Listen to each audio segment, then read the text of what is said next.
جتنی ظلم اور زیادتیاں سندھ میں شہری علاقوں کے ساتھ ہو رہی ہیں یا مہاجر عوام کے ساتھ ہو رہی ہیں، اتنی زیادتیوں پر نئے ملک بن جاتے ہیں۔ اگر ہم نے صوبے کی بات کی تو کون سی قیامت آ گئی؟ ڈیفنس میں اپنی رہائش گاہ پر پریس کانفرنس سے خطاب کرتے ہوئے مہاجر قومی موومنٹ کے چیئرمین آفاق احمد نے کہا کہ ہم پیپلز پارٹی سے ناانصافیوں کی وجہ سے خوش نہیں۔ آفاق احمد اپنے اصولوں پر ڈٹ کے کام کرنے والا انسان ہے اور وہ اس قسم کے الزامات سے خوفزدہ ہو کر کسی کی فرمائش پر کام نہیں کر سکتا۔ اس شہر میں مجھے پیپلز پارٹی کی پرفارمنس سے بھی کوئی خوشی نہیں ہے۔ ظاہر ہے میری شہر کے لوگوں کے ساتھ پیپلز پارٹی زیادتی کر رہی ہے۔ ہم 93% اس سندھ کا بجٹ اپنے اس شہر کراچی سے پورا کرتے ہیں، لیکن ہمیں ملتا کتنا ہے؟ ہم اس فرمائشی پروگرام پر کام نہیں کر سکتے کہ اربن ایریاز کو پیپلز پارٹی کے خلاف متحرک کیا جائے تاکہ 18th امینڈمنٹ کو ختم کرنے میں مدد ملے۔ مجھے یہ بتائیے 18ویں ترمیم میں میری قوم کے مفادات کے تحفظ کی کون سی شق شامل ہے؟ اور اگر شامل نہیں ہے تو مجھے اس 18ویں ترمیم سے کیا لینا دینا؟ اور 18ویں ترمیم اگر ختم کر دی جائے تو مجھے کون گارنٹی دے گا کہ اس سے پہلے آپ کوئی ایسی ترمیم لے کر آئیے جس میں میری قوم کے مفادات کا تحفظ ہو؟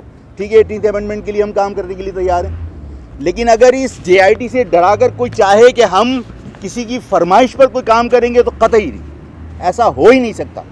میں نے ہمیشہ صاف ستھری سیاست کی ہے۔ ذوالفقار مرزا سے ملاقات ان کے وزیر داخلہ ہونے کی بنا پر ہوئی۔ میں جب ذوالفقار مرزا صاحب سے رہائی کے بعد ملاقات کرنے کے لیے گیا تو اس وقت وہ خاموش تھے اور وہ گوشہ نشینی اختیار کر چکے تھے۔ انہوں نے زرداری صاحب کا احترام کے ساتھ نام لیتے ہوئے بھائی کہا اور کہا کہ بھائی نے مجھ سے کہا ہے کہ الطاف کی دشمنی یا میری دوستی دونوں میں سے کسی ایک کا انتخاب کرو، تو میں مجبور ہوں، میں ظاہر ہے کہ نہیں کر سکتا، اس لیے گوشہ نشینی اختیار کر لی۔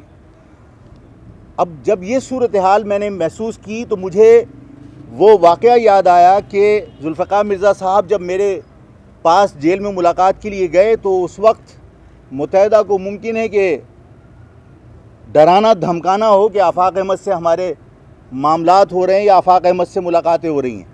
آفاق احمد کو JIT سے نہیں ڈرایا جا سکتا ہے۔ JIT کے تحت سزائیں ہونے لگی تو عدالت ختم کر دیں۔ مجھے دکھ پہنچایا اس نے کہ وہاں یہ کہا گیا کہ آفاق احمد کو ذوالفقار مرزا نے 20-25 لاکھ روپے 2 مرتبہ دیے۔ دنیا جانتی ہے کہ آفاق احمد اگر پیسے لینے والوں میں سے ہوتا تو آج کوئی ایک شخص، کوئی ایک ادارہ کوئی 1 روپے کا کلیم لے کے کھڑا ہو جائے کہ آفاق احمد کو ہم نے کبھی 1 روپیہ دیا۔ مورائی ایک جرائم پیشہ شخص ہے، وہ اپنوں کے ساتھ اس نے وفا نہیں کی، میرے اوپر اگر الزام لگائے تو کیا میں اس کی وضاحت کروں؟ نہیں کر سکتا۔ لیکن مجھے دکھ اس بات کا ہے کہ جن لوگوں نے یہ فرمائشی بیان اس سے دلوائے ہوں گے انہیں کم سے کم پتہ ہونا چاہیے تھا کہ آفاق احمد کا وزن کیا ہے۔ آفاق احمد کے وزن کو الطاف جانتا تھا۔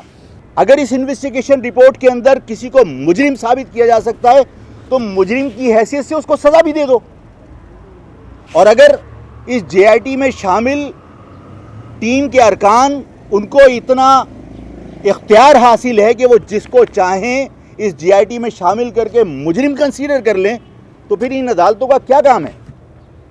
ان عدالتوں کو آپ ختم کر دیجئے۔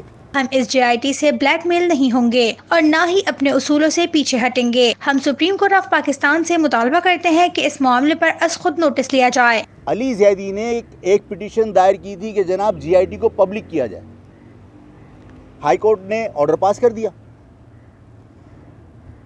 جب تک میٹر سب جوڈس ہے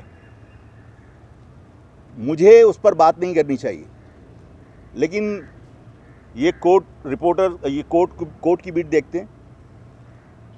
جس دن آرڈر پاس کر دیا وہ آرڈر پبلک کی پراپرٹی ہے، اب ہمارا حق ہے کہ ہم اس پر ڈسکس کریں، مجھے کوئی نہیں روک سکتا۔ اگر پبلک کیا گیا ہے تو ہائی کورٹ کا یہ ڈیسیشن سپریم کورٹ کو سو ووٹ ایکشن لینا چاہیے کہ اگر اسی طرح آپ JITs کی بنیاد پر تمام پولیٹیکل لوگوں کو آپ یعنی آپ ملائن کرتے رہیں گے, آپ ان پر الزامات لگا کر ان کو بدنام کرتے رہیں گے, تو یہ جی آئی ٹی صرف سیاسی لوگوں کی بنتی ہے. علی زیدی سے آپ لوگوں نے, جرنلسٹوں نے کچھ سوال کیے جو حکومت میں شامل لوگ ہیں ان کے بارے میں. علی زیدی وہ سوال گول کر گئے. بلدیہ کی فیکٹری کے حوالے سے انہوں نے ڈسکس کی کہ اس میں فلاں فلاں کے نام بھی تو آ رہے ہیں, تو آپ ان کے بارے میں کیا کہیں گے. ان کے بارے میں انہوں نے صرف اتنا کہا بھائی جو بھی ملوث ہے, میں تو ظاہر ہے کسی کا دفاع نہیں کرتا. کلیئر آپ نے اعلان کیوں نہیں کیا جس طرح آپ باقی لوگوں کے لیے شور کر رہے ہیں؟